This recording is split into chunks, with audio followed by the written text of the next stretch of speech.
Hello viewers, আসসালামু আলাইকুম। বাসায় ফিরতেছিলাম চেম্বার থেকে, দেখি রাত 1:25 বাজে, তবুও গ্রামের মধ্যে একটা দোকান খোলা রয়েছে। যে দোকানের মধ্যে তেমন কোনো মাল নাই, মালামাল নাই, হয়তোবা তাকে নিঃস্ব করে দিয়েছে, গ্রামের লোকজন মালামাল খেয়ে ফেলেছে বাকিতে হয়তো। কিন্তু এই ভাইটা তবুও রাত 1:30 পর্যন্ত বসে রয়েছে দোকানে। চলুন দেখে আসি এবং শুনে আসি তার মুখ থেকে সে কেন এত রাত পর্যন্ত কি করতেছে দোকান খোলা রেখে।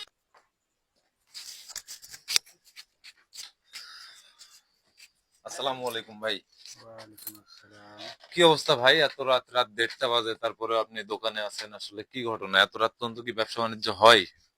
আলহামদুলিল্লাহ হয় মোটামুটি।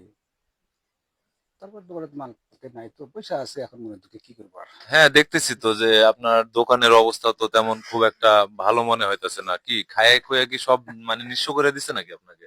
ভাই বলেন না ভাই, গায়ের দোকান করা আর মৃত্যুর সাথে পাঞ্জা লড়া একই কথা। কেন ভাই, মানে ব্যবসা বাণিজ্য কিরকম হয়? মানে প্রতিদিন কিরকম ব্যবসা হয়? মানুষ আসে টের গুজে, ও মানে আসে খায় কিন্তু টাকা পয়সা টের নিয়ে আসে গুজে না। আগে খাইলো, একটা সিগারেট খাইলো, একটা চা খাইলো, একটা বিস্কুট খাইলো, খাইয়া দেয় কখন বা চলে গেছে, আমি তো লিজে উঠে আর পাই নাই।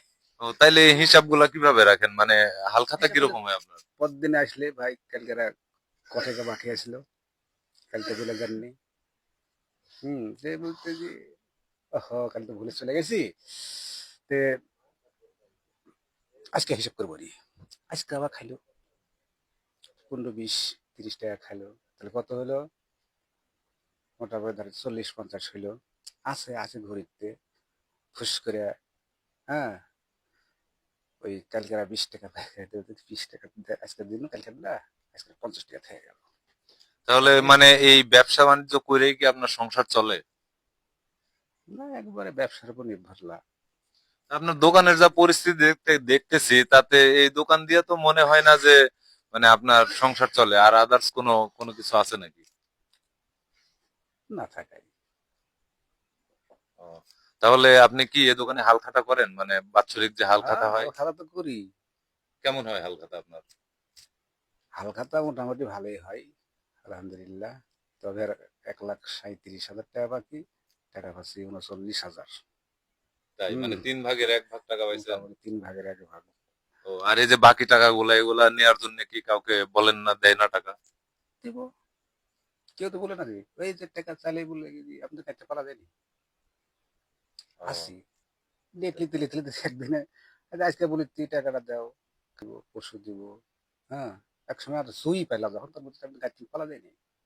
তাহলে এখন বর্তমানে আপনার ব্যবসার যে অবস্থা, তাতে করে তো মানে এই হালখাতার টাকাগুলো যদি না পান তাহলে তো ব্যবসা টিকানো মুশকিল।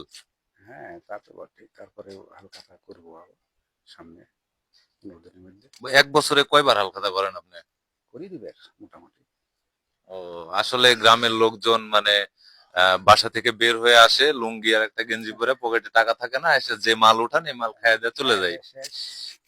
ও, হ্যাঁ, এই হলো ব্যাপার। একজনের কাছে 5,000, 6,000, 16,000 টাকা পর্যন্ত আছে বাকি। একটা কাস্টমারের কাছে আপনার এই দোকানে 16,000 টাকা বাকি? মোটামুটি আছে। সে কি হালখাতায় আসে নাই? আলহামদুলিল্লাহ আসেনি। Thank you viewers. আপনারা শুনলেন গ্রামের মধ্যে যে একটা দোকান, যেখানে শুধু চায়ের কেটলি আর চা পাতি দেখতেছি, চিনি আছে একটু, এছাড়া এই দোকানে তেমন কোনো কিছুই নাই। তো এই দোকানে নাকি 1,39,000 টাকা বাকি। তো সেখানে হালখাতা করে তিনি পেয়েছেন মাত্র 39,000 টাকা। তো গ্রামের সাধারণ একটা দোকানে যদি এই অবস্থা হয়, তাহলে মানুষ কিভাবে ব্যবসা বাণিজ্য করবে আর সংসার কিভাবে চলবে? আসলে গ্রামের মানুষদের সচেতন হওয়া উচিত যে একটা এরকম দোকানে এতগুলো টাকা বাকি খেয়ে একটা কাস্টমারের কাছে 16,000 টাকা মানে বাকি, সে নাকি হালখাতাতে আসে নাই। আসলে বিষয়টা হলো যে এভাবে তো আসলে ব্যবসা বাণিজ্য চলে না। তিনি রাত 1:30 পর্যন্ত দোকানে আছেন, সারা দিন সারা রাত জেগে এভাবে করে দোকান করতেছেন, কিন্তু তিনার তেমন কোনো এমনি সফলতা আসেনি। এমনি মাল এখন হয়তো নাই, কিন্তু মাল এর আগে তো দোকান ভর্তি মাল ছিল। ও মানে এখন অনেক মাল উঠাইছিলেন কিন্তু জনগণ খেয়ে শেষ করে এখন ফেলছে। এখন বর্তমানে হালখাতার পরের মালটা তুলিনি, মনের দুঃখে মাল তুলিনি। আর ওই মাল তুলে আবার বাকি দিয়ে হ্যাঁ, ওই ঋণ বাড়তি আছে, ঋণ তো আর কমে না।